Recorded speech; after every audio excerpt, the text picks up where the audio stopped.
So Amazon workers were carted off in stretchers at the warehouse in Staten Island because there was sweltering heat. So Jordan Chariton's Status Quo says the following: we uncovered Amazon workers in New York warehouse have been fainting, being carted off on stretchers due to the sweltering hot working conditions inside the warehouse. Quote, from the moment we walked in, we're literally dripping wet. So he goes on to explain when management was told about this, they were like, okay, we're going to get everybody fans. So they got them fans, and a lot of the people were like, listen, this is just blowing the hot air right back at me. It's not really helping that much.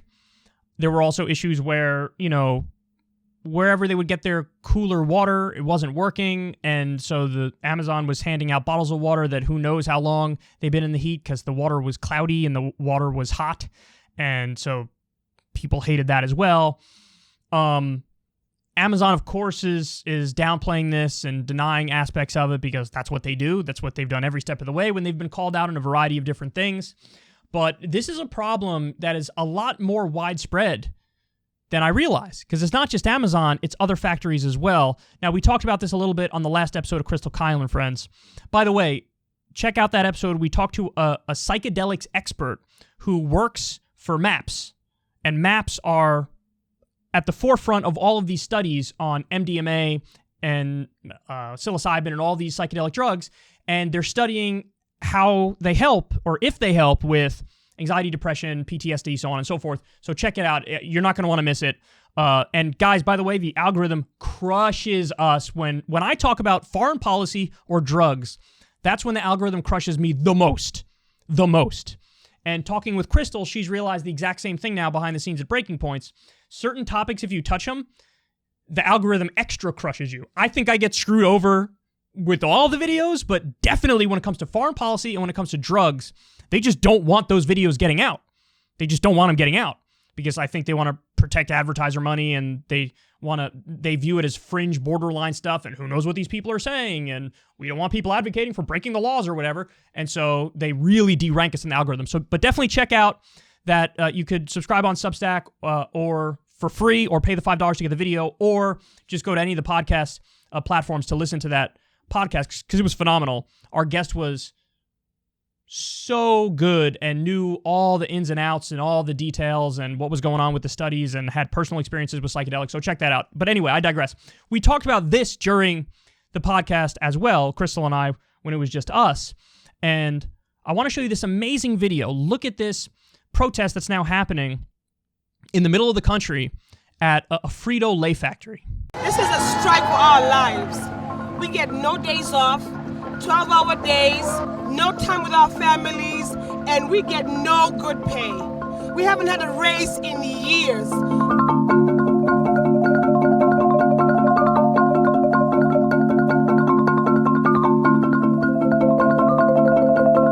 You have people in this building that's been here for over 25 years, and I've been here for 37, and they are still forcing those people and myself 12 hours a day, 7 days a week. They were working for home. Half of HR couldn't be seen for most of the weeks, but we had to be there 12 hours a week, 7 days a week. It's unfair to these people that got kids, that got families that live out here. It used to be a luxury to work here, but anymore, when you tell people that you work at this place, they just call you a slave. We toured this in 5th grade even. They said, hey, you'll be happy to work here someday. Of course, that was before all the horrible working conditions and the lack of pay. So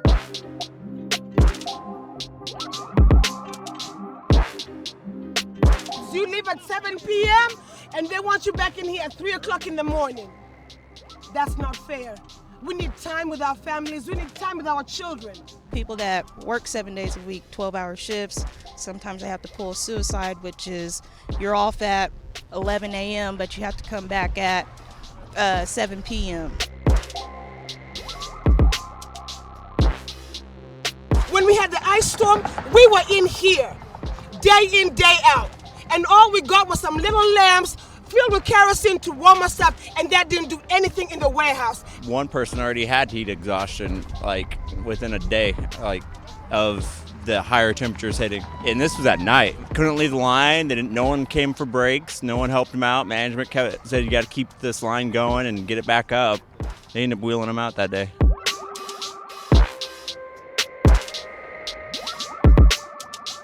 We have gone 6 full years with nothing. Actually 7 because this is drug out a year. And then they offered us, for this new contract, they offered us a dime the first year, nothing the second year, and a dime the third year. So that would mean we would be going 9 years with 20 cents. You know, everything goes up, you know, milk, gas, everything. Our wages aren't going up. We can't survive like this. They are greedy. The CEO is making millions, yet we are making nothing, getting cents in raises. This is not fair. This is not something that we wanted to do. This is something that we had to do. Nobody wants to go on strike. Nobody wants to sit out here making a spectacle of ourselves. But we will if we have to. If we want fair wages, if we want to be respected when we walk in the building, if we want the training site of Topeka to be a little bit better, we'll do this as long as we have to. That's amazing. That's amazing. So a lot of these people working 12 hours a day, 7 days a week. They went 9 years with a raise of 20 cents total. That's out of this world. So when I watch that, first of all, solidarity with all the workers there. What they're doing is incredible. There's now a shortage of some Frito-Lay products in certain places because the workers are on strike. But you know what? They're on strike for a very good reason. So definitely solidarity with them. I mean, the answer here is very clear. Number one, there should be unions. Unions should be way more widespread. I wish we had laws in the U.S. that really, incentivized unions. There's a lot of developed countries, and particularly in the Scandinavian region, where almost all the workers are unionized, and as a result of that, they have a thriving working class. People have many more rights than we have here, and so I'd love to see more pro-union legislation. The PRO Act is a great example of it, but of course, the Democrats and Biden are not pushing for that, even though they should.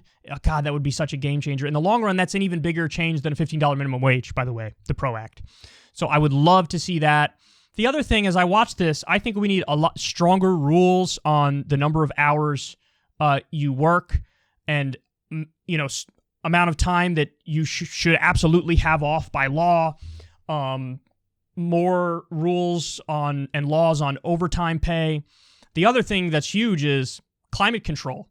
It just like in Amazon, people being taken out on stretchers, you get that and the opposite when it was freezing. It was way too cold in there. So there should absolutely be rules on climate control, that it needs to fit within a certain window that's comfortable for human beings.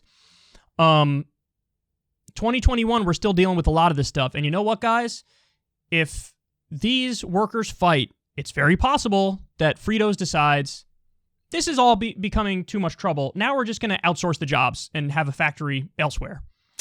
See, again, that's where good public policy is super important. What you should do is penalize them and basically make it so they're incentivized to keep the jobs here because they're better off keeping the jobs here. Or if they, ship the jobs overseas, they may have cheaper labor costs up front, but you make it so that once they get the product into the U.S., they're taxed in a way where it's actually not as profitable to have, the jobs elsewhere.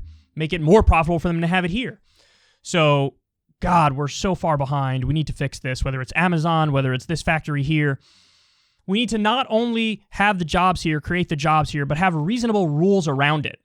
And just like we learned, Iceland, for example, had a wildly successful trial run with 4-day work week, and now 86% of the country is going to have the option to do 4 days a week. Why don't we have that here? We absolutely should have that here. Because, by the way, productivity either stayed the same or went up in some cases. So let's do that here. But again, these are things we're sort of lagging behind a lot of other developed countries on this front, and it's unacceptable. So solidarity with the Amazon workers, solidarity with the Frito-Lay workers here. By the way, the CEO, PepsiCo is the parent company of Fritos. That guy makes about $15 million a year. And these guys, now to be fair, they make about $15 an hour in the Frito-Lay factory, but like I said, they went 9 years with only a 20-cent raise, and they have all these terrible working conditions. So it's not just enough to just have the $15 an hour. We also need reasonable rules around labor in this country, and we should have, more unions, and we just got to fix this system, man. It's incredibly exploitative, and I think that's obvious.